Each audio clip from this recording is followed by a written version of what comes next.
and welcome fellow subscribers and other racing fans for today's setup 101 in the rainy road America with the McLaren 12C GT3. As you can see, again practicing and tuning the car for an AOR race this week at the said circuit.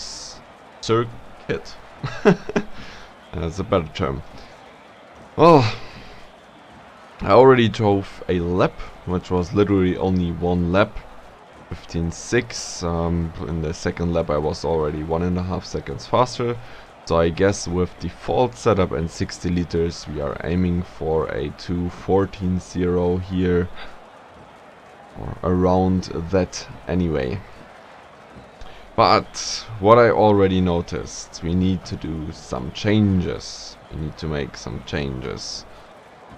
Brake balance was actually quite okay. Brake ducts, however, a little bit too much open, too wide open. Let's put them down to 65 for the moment. Brakes were getting a little bit too hot. What means too hot? I often get this question. 650 degrees Celsius is my recommendation as a peak brake temperature in project cars. I wouldn't let the brakes getting hotter. Okay. So, downforce. We are missing rear downforce, definitely.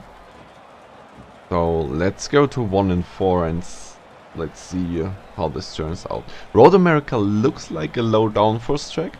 However, the middle sector actually is kind of medium downforce, so it's not recommended to go completely low. However, we have GT3 cars here, so well, we don't have much choice anyway.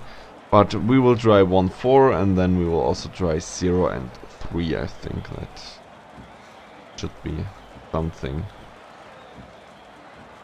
we should do. Okay.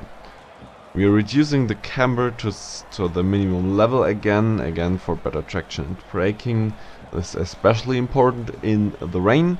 We noticed that last season in my Imola, or in our Imola AOR race with the Aston Martin. The Aston being a beast, being not very nice to drive in the rain because of the power it has. Yeah, however, with lowest camber it was kind of okay. I'm also increasing the steering ratio a little bit, so I can get a smoother steering experience here. Usually I would recommend you to drive higher ride height in the rain, especially because it makes the car roll a bit more, which can help with the grip in this low grip condition. However, experience also taught us that this is not that important. So we're going down to the minimum level again. However, the spring rates are I'll leave them at default for now, though. We will see where we need more grip and why. However, yeah, we are definitely going down with the sway bars already. Let's see, it's 70 on default and we can go down to 30. That's 40 less. We can only go down by 20 in the rear. Let's try lowest sway bars overall and see if the balance of the car is still okay. Yeah. I'm not sure we need the bump stops at Road America. Not many bumps. So I'll put them to 3 again like we did at Brno. That proved them to still work for a bit. However, they were not disturbingly working. You know, if they are too big, if they are working too much, you lose that soft rolling experience from the springs. You get the hard rubber much earlier. Bump stops basically simulate rubber. Like if it's 2 millimeters, that's 2 centimeters. 20 millimeters, I mean, that's 2 centimeters. And that's basically a hard rubber which prevents the car from yeah, buttoning out. That's not the right thing. Buttoning out is when it hits the ground, but it's so it doesn't hit the suspension dome. I don't know the English words for it, but should be understandable. If not, I think a quick Google search should help. We're putting a 0 and a 100 to the differentials. Again, in the rain, this is just simply best. Because what's the main problem in the rain in the project cars?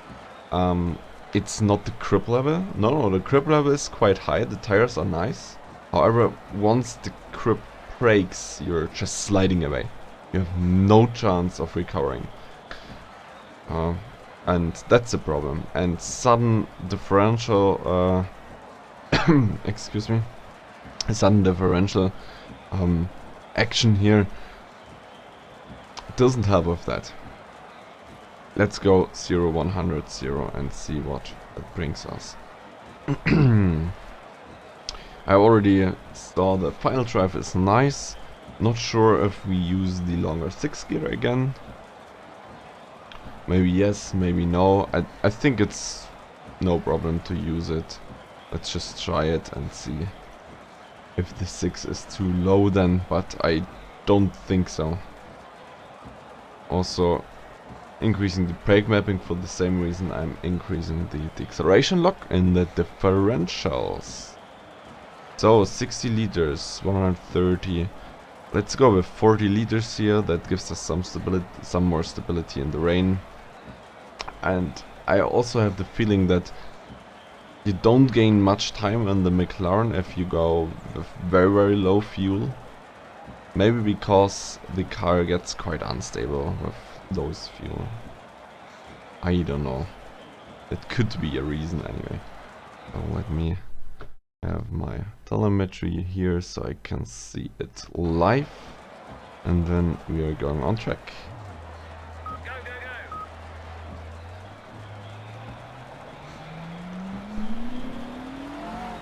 Probably only show my fastest lap of this little stint here, so see you in a bit.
Okay, not a perfect lap, but we are down to 13.3 already with 40 liters of fuel, and obviously we have enabled the X2 tire wear. You might have seen it in the tire wear indicator.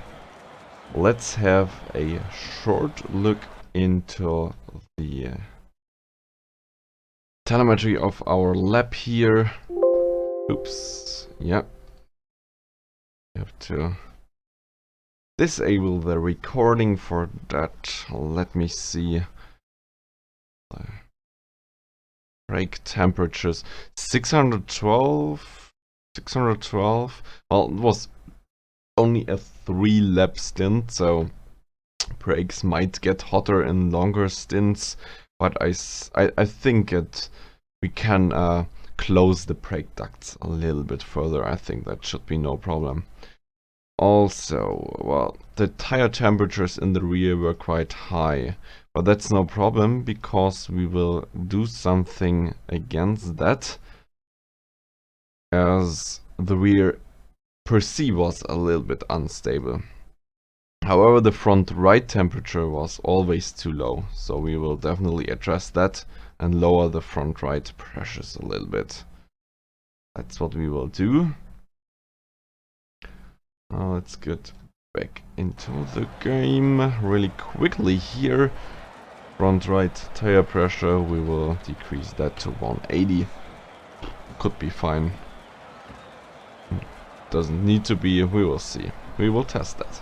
That's why we are making the video, right? And the brake balance, 1 click to the rear. It felt like the car was a bit too understeery, particularly in one corner, and that is the 1, 2, 3. Should be the 3rd corner. I'm not sure about the official corner counting, but after the first long straight, after the start-finish straight. I'm pretty sure you know what I mean. Good. Well, downforce, I'm not sure if I need the 4 in the rear. I will put it to 3 in the rear. However, I want a little bit more mechanical grip. How do I get this? First of all, I will reduce the spring rates here by 1 click. That could be enough. It doesn't need to be enough. Let's do 2 clicks. Let's see what the car says to that. Okay. Oh, I haven't seen the actual temperatures of the engine. Oil pressure, oil temp was 101, water temp 97 at this point. Okay, so we can close the radiator, definitely. Okay. Oh, I'm in the peaks menu anyway here, so no point in clicking around if you want to see it at a certain point. Obviously you have to go to the channels. There we are. Temp 99. Yeah. Looks like they're getting a little bit hotter on the start-finish straight. However, the only point really where car gets a little bit hotter. So let's reduce the radiator. Where do we have the radiator? To 15. Oh, we had it at 10 in Brno and it was still okay. So let's put it at 10 again. See if the car is overheating, which I don't think it will. For feedback settings, again I used my settings here, 130 FX and 75, 78 FY, FZ and MZ. Just how I like it. Master Scale I usually use 22, but this time 24, as in the rain you have less force feedback, so I address that with a little bit more force feedback again. Save it. and drive another few laps. Probably again only show in the fastest lap. So, see you in a minute.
Okay, as you could see, I screwed up the last sector of the fastest lap.